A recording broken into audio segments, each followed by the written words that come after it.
लड़की किसी बॉयफ्रेंड के पास गई हुई थी, और जब मैंने खाना देते समय उसका अटेंडेंस चेक किया, क्योंकि रात में कोई अटेंडेंस वगैरह नहीं बनता था, मैंने ऑनर के विरुद्ध जा करके रात में मैंने अटेंडेंस बनाना शुरू किया कि जितनी भी लड़कियां प्रेजेंट है दिन में, उतनी लड़कियां रात में खाना लेगी और सब डायरी में अपना सिग्नेचर करेंगी। हॉस्टल के मामले में ज्यादातर लेडीज ही ऑनर होती है और लेडीज के आर में काम बहुत अच्छा होता है सर। 2-4 नजर रखता है और फिर ऐसे ऐसे बच्चियों को टारगेट पे लिया जाता है जो 10th करके पटना में आती है। जब ओनली फॉर गर्ल्स है तो गर्ल्स ही रखो ना, आप अदरवाइज को क्यों रख रहे हो? किसका नियत कब खराब होगा वो कोई ठिकाना नहीं। महिला जो कांस्टेबल होती है चाहे एचओ होती है, वो पूरे रोब से उसको दाबती है और धुतकार के भगाती है सर। और ऑनर भी साफ साफ तौर पे बोले कि अगर हम लड़की को फ्रीडम नहीं देंगे, रात भर अगर कहीं आते जाती है उसको इग्नोर करके छूट नहीं देंगे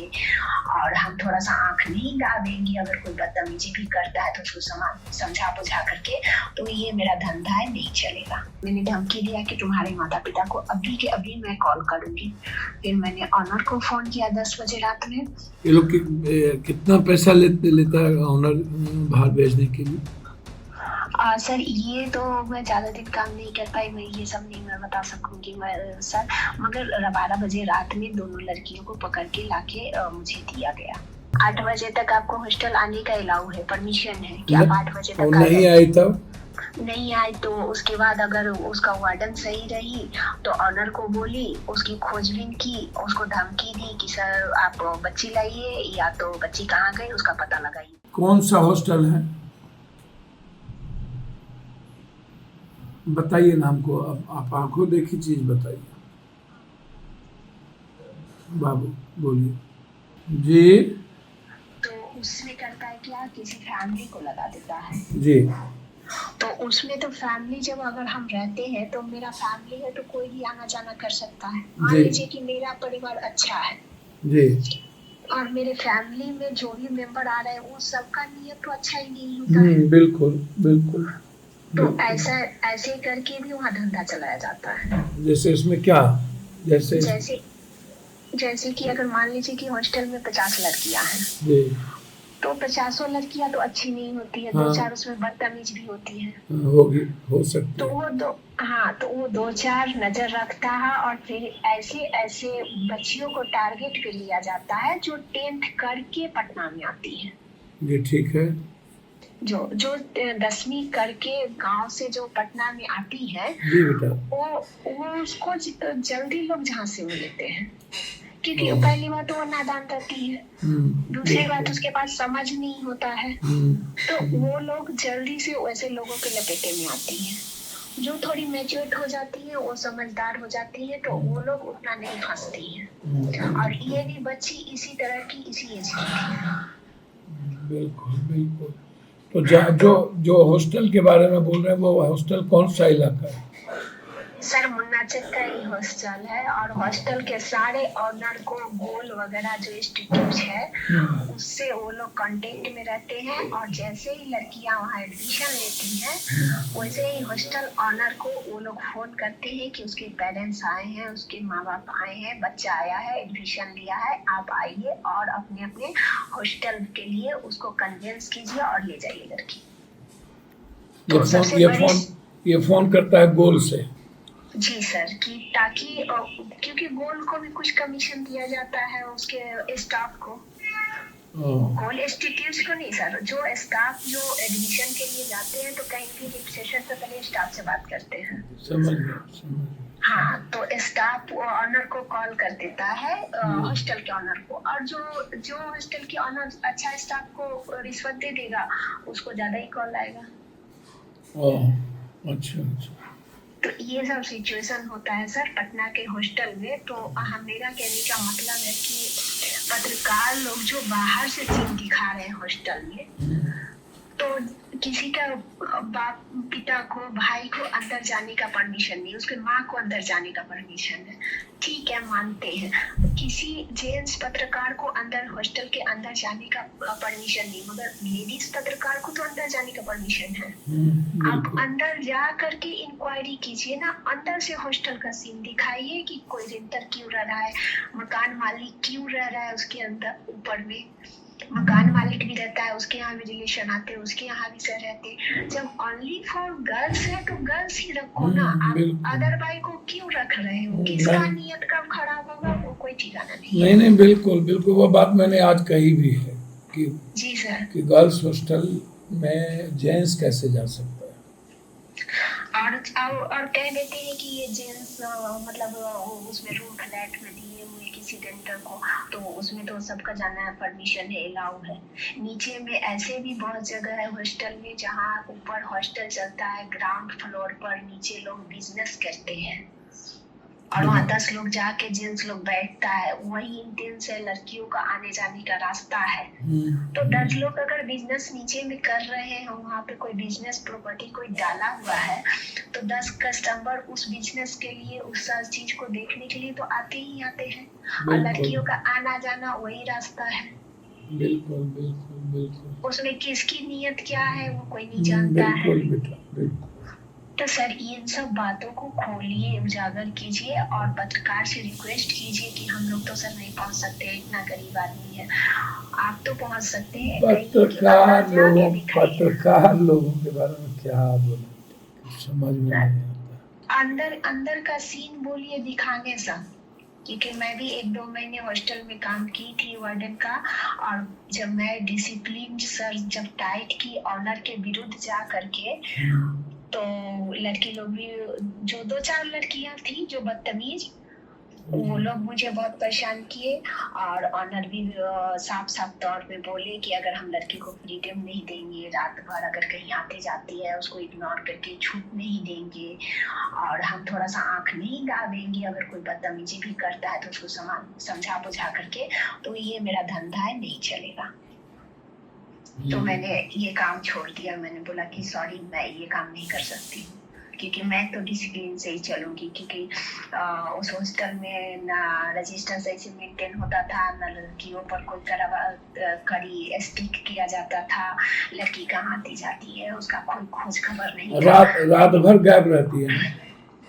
जी सर। अगर कोई लड़कियां किसी कहीं पे रिलेशन है, कुछ भी है, या फिर ऑनर के थ्रू ही, तो रात भर वो जो चुप रह सकती है, जो गार्जियन को बता नहीं सकती, बोल नहीं सकती है, वैसे लड़कियां रात भर भी हॉस्टल से गायब रहती है। यहाँ रजिस्टर मेंटेन रहता है, सब चीज रहता है, और ऑनर भी हाँ में हाँ करते हैं वो अपना बिजनेस चलाने के लिए, और लड़कियों को पैसा चाहिए तो वो भी हाँ में हाँ मिलाते हैं। हमको थोड़ी एक मदद आप करेंगे? जी सर बोलिए। ये अगर हो सकेगा तो जरूर करेंगे सर। कोई प्रूफ कुछ दे सकते हैं? सर मैंने तो बहुत पहले काम छोड़ दिया है, तो अभी मैं प्रूफ इसका नहीं ला सकती हूँ सर, क्योंकि सारे हॉस्टल अलर्ट हो चुके हैं। तो मुझे अंदर नहीं आने जाने दिया जाएगा सर, क्योंकि जानते हैं हॉस्टल का ऑनर, अगर किसी भी हॉस्टल में उसका जा करके मैं करूंगी तो ऑनर जानती है कि ये बहुत स्ट्रिक्ट है। कहीं एक जगह रहिए ना आप, एक बार मेरे लिए बच्ची को बचाने के लिए। सर अभी तो मैं फिलहाल नहीं कर सकती, मगर अगर मामला शांत होगा तो मैं कोशिश करूंगी कि अगर वैसा हॉस्टल कहीं है तो मैं इन्फॉर्मेशन कर सकती हूँ। ठीक है। दूसरी बात, हमको एक बात बताइए जी, ये जो बच्ची जाती हैं तो इनको ले कौन जाता है? सर बच्ची कभी कभी खुद से भी जाती है, और कभी कभी ऑनर थ्रू भी जाती है। ऑनर के थ्रू? तो ले कोई तो गाड़ी आता होगा, कहाँ ले जाती है लोग? सर जो ज्यादा होशियार होते हैं, जो ज्यादा इन सब चीजों से बचते हैं, वो तो दूर से उठाते हैं सर, सामने अपने हॉस्टल से नहीं उठाते हैं कभी भी। अच्छा जी सर। लेकिन 10 बजे रात के बाद या 11 बजे रात के बाद बच्ची निकल रही है तो सीसीटीवी फुटेज पर रिक्शा से जा रही हो या पैदल जा रही हो तो सर सर ऐसा नहीं होता है सर, जैसे अब शाम में निकल गई हूँ 6 बजे, ओ, 8 बजे तक आपको हॉस्टल आने का अलाउ है, परमिशन है कि न, आप 8 बजे और तक आ नहीं जाए। आई तब? नहीं आई तो उसके बाद अगर उसका वार्डन सही रही तो ऑनर को बोली, उसकी खोजबीन की, उसको धमकी दी कि सर आप बच्ची लाइए या तो बच्ची कहाँ गई उसका पता लगाइए, नहीं तो हम पेरेंट्स को फोन करेंगे। तो उस सिचुएशन में डर के थोड़ा सा ऑनर की शायद पोल न खुल जाए तो कभी कभी ले भी आती है और कभी कभी उस तरह का वार्डन नहीं रहा तो छोड़ भी देती है, क्योंकि मैंने खुद किया है ऐसा। तो आपने खुद किया ऐसा? जी सर, तो लड़की किसी बॉयफ्रेंड के पास गई हुई थी और जब मैंने खाना देते समय उसका अटेंडेंस चेक किया, क्योंकि रात में कोई अटेंडेंस वगैरह नहीं बनता था, मैंने ऑनर के विरुद्ध जा करके रात में मैंने अटेंडेंस बनाना शुरू किया कि जितनी भी लड़कियां प्रेजेंट है दिन में उतनी लड़कियां रात में खाना लेगी और सब डायरी में अपना सिग्नेचर करेंगी, ताकि मेरे पास प्रूफ रहेगा कि लड़की लोग प्रेजेंट है। तो मैं 2 बच्ची भागी हुई थी, तो मैंने 9 बजे रात से उसे ढूंढना शुरू किया पूरे बिल्डिंग में, नहीं मिली। उसके बाद उसको उस लड़की के फ्रेंड को मैंने पकड़ा और पकड़ के पूछा कि ये तुम्हारी 2 लड़कियां जो है तुम्हारी दोस्त है, बताओ कहाँ गई होंगी। तो बोली कि मुझे नहीं पता है। हमने बोला उसके फोन पे फोन लगाओ। तो उसने जब फोन पे वो अपने फोन से जब फोन लगाया, मैंने अपना फोन नहीं दिया कि मेरा फोन देख के नहीं उठाएगी, तो उसके फोन से जब ने फोन लगाया तो लड़कियां दोनों बाहर निकली हुई थी और मैं बोली कि अभी के अभी तुम हॉस्टल आओ, तो रिक्वेस्ट करने लगी कि नहीं मैं सुबह आऊंगी, अभी नहीं आऊंगी, आप छोड़ दीजिए। मैंने धमकी दिया कि तुम्हारे माता पिता को अभी के अभी मैं कॉल करूंगी। फिर मैंने ऑनर को फोन किया 10 बजे रात में, तो ऑनर बोली कि ये दोनों लड़कियां हैं। तो मैंने थोड़ा टाइट थी इसलिए ऑनर मुझसे भी शक पकाती थी, तो ऑनर बोली कि ठीक है मैं लाती हूँ, मैं पता करती हूँ। तो उसने फिर लड़कियों को फोन किया और जहाँ भी लड़कियां थी वहां से दोनों लड़कियों को उठा के लाके मुझे 12 बजे रात में मुझे दिया। ये लोग कितना पैसा लेता है ऑनर बाहर भेजने के लिए? सर ये तो मैं ज्यादा दिन काम नहीं कर पाई, मैं ये सब नहीं मैं बता सकूंगी मैं सर, मगर 12 बजे रात में दोनों लड़कियों को पकड़ के लाके मुझे दिया गया। तो ऐसे से भी होते हैं सर। अगर सर ऑनर सही रहेगा, इतनी बच्चियों को फ्रीडम नहीं देगा, तो फिर बच्चियां सुरक्षित रहेगी सर। कोई ऑनर सही है? सर कहा नहीं जा सकता है, और हॉस्टल के मामले में ज्यादातर लेडीज ही ऑनर होती है और लेडीज के आर में काम बहुत अच्छा होता है सर। मैं इतना ही करना चाहूंगी। मैं भी एक औरत हूँ, पर एक औरत से पहले मैं भी एक बेटी रह चुकी हूँ, बहन रह चुकी हूँ, माँ भी हूँ। पर सर औरत के आड़ में ही अच्छा काम चलता है, इन लोग का फलता फूलता है, ताकि कोई जल्दी शक ना कर सके। देखिए अभी नीलू अग्रवाल भी एक औरत है, हॉस्टल चला रही है, और भी बहुत सारे ऐसे ऑनर है जो हॉस्टल चलाती हैं। और एक नहीं सर, 8-10 हॉस्टल चलते हैं एक ऑनर का। पता नहीं चलता है, मगर 8-10 हॉस्टल चलते हैं सर। खाना उतना अच्छा नहीं रहता है, 8,000-7,000 रुपया उन लोग चार्ज लेता है। आखिर आप 10 हॉस्टल जिस बिल्डिंग को आप 1-1 1.5 लाख रुपया रेंट दे करके आप हॉस्टल के लिए जिस बिल्डिंग को रेंट देते हैं दूसरे आदमी को, कहाँ से इतना पैसा लाते हैं आप? कहाँ से इतना पैसा लाते हैं सर? दूसरी बात सर, एक और चीज करना चाहते हैं कि सर ये जो जितने भी थाना पर महिलाएं होती हैं, पुलिस के बारे में मैं बोलना चाहती हूँ सर, मेरा पर्सनल एक्सपीरियंस है। मैं दूसरे पे कमेंट नहीं करना चाहती हूँ सर। वो लोग और ज्यादा अभी बदतमीजी करते हैं। कोई अगर सही बात कहने भी जाए, अगर दिखाने भी जाए, अगर सबूत लेकर के भी जाए सर ना, तो जेंट्स लोग तो थोड़ा देर के लिए सोचते हैं कि इनके पास सबूत है, क्या करेंगे नहीं करेंगे, मगर महिला जो कांस्टेबल होती है चाहे एचओ होती है, वो पूरे रोब से उसको दाबती है और धुतकार के भगाती है सर। ताकि वो भी महिला है और सामने जो कंप्लेन करने गया है वो भी महिला है। सब इन्वॉल्व है इसका मतलब? जी सर। तभी तो इतनी हिम्मत बढ़ गई यहाँ के एचओ की। रश्मि जो है इसी कारण इसकी हिम्मत बढ़ गई और ये सभी बपोती किया करते हैं मिल करके। क्योंकि मेरा पर्सनल पुलिस के बारे में एक्सपीरियंस है सर। मतलब पुलिस ज्यादा इन्वॉल्व है? जी सर, चाहे वो शहर हो चाहे वो गांव हो सर, क्योंकि इसका दबदबा बहुत ज्यादा ही चल रहा है। कैसे होगा? मैं सर मैं एक बात ये कहना चाहती हूँ कि औरत, मैं भी औरत हूँ सर, औरत ही औरत की दुश्मन है। सभी औरतों को तो बारे में नहीं कह सकती हूँ, मगर उसी में जो 2 4 10 औरत है ना, वो पूरे समाज को गंदा बना रखा है। औरत ही औरत का आज दुश्मन बन के बैठी हुई है सर। अगर वो औरत समझती कि ये मेरे भी घर में ऐसी बच्ची है, बहन है, बेटी है, तो अच्छे से इंक्वायरी करती सर पहले। कोई उम्मीद है बचने का? सर उम्मीद तो नहीं लगता है सर, क्योंकि जितने लोग इस पे इन्वॉल्व है ऊपर से नीचे तक सर, नहीं लगता है। और ये लोग का पहुंच हर क्षेत्र में होता है सर। इतना पैसा होता है ना इन लोग के पास कि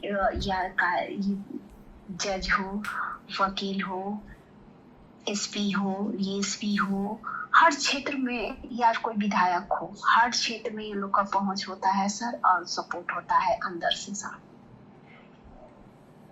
तो हम कैसे बचाएंगे अकेले बच्चे को? वही तो बात है सर कि अकेले कोई नहीं लड़ सकता है सर। अगर नहीं लोग खुल के सामने आएंगे, नहीं सपोर्ट करेंगे सर, तो इस सब अच्छे अच्छे पोस्ट पर बैठे हुए लोग इन्वॉल्व होते हैं सर, नहीं लड़ पाएंगे सर। तब तो हम ही को मरवा देगा ये लोग। सर देखिए होता है क्या, जो इसी कारण पप्पू यादव, वही तो मैं कह रहा हूँ कि अकेले पप्पू यादव क्या करे। तो इसीलिए सर मैंने वो बोला ना कि वार्डन का काम मैं इसीलिए छोड़ दी थी सर, क्योंकि मैं बहुत ज्यादा ही टारगेट पर और हाईलाइट हो गई थी, क्योंकि उनका एक नहीं 8-10 हॉस्टल चलता था। आपकी बात को ही हम स्पष्ट हूबहू रखेंगे अपने फेसबुक, आप चिंता मत। आपका नाम नहीं कहीं रहेगा, आवाज रहेगा फिर हूबहू, ताकि समाज इसको समझे, एक माँ के दर्द को, एक बेटी के दर्द को, एक बहन के फीलिंग को समझे। जी सर बिल्कुल सर, उम्मीद तो यही है सर, और भविष्य में आपसे मुझे मदद चाहिए सर। जो मदद होगी सब करेंगे। ये नंबर आपके पास है, वो भी नंबर है जो बेटी है, ये नंबर कभी भी गुप्त में मैसेज हो तो इस पर आप फोन कर सकते हैं। जी सर, आपका बहुत बहुत धन्यवाद सर, क्योंकि मैं भी एक बहुत ही बड़ी समस्या से जूझ रही हूँ सर। अपनी लड़ाई 10 साल से अकेले लड़ रही हूँ सर। आप इस पर डिटेल भेजवाइए, और जो हमारे छोटे भाई हैं इस पर आपसे बात कर लेंगे, हम उसको देख लेंगे, आप चिंता मत करिए। क्योंकि सर मैं अभी तो इतना समस्या मैं अपना नहीं बता सकती हूँ सर कि मेरे साथ क्या क्या पीड़न हो रहा है, बट समाज से मैं यही कहना चाहूँगी सर, चाहे लोगों से, कि अपनी बच्चियों को, अपनी बेटियों को, अपनी पत्नियों को समझिए उसे, क्योंकि मैं एक बेटी से माँ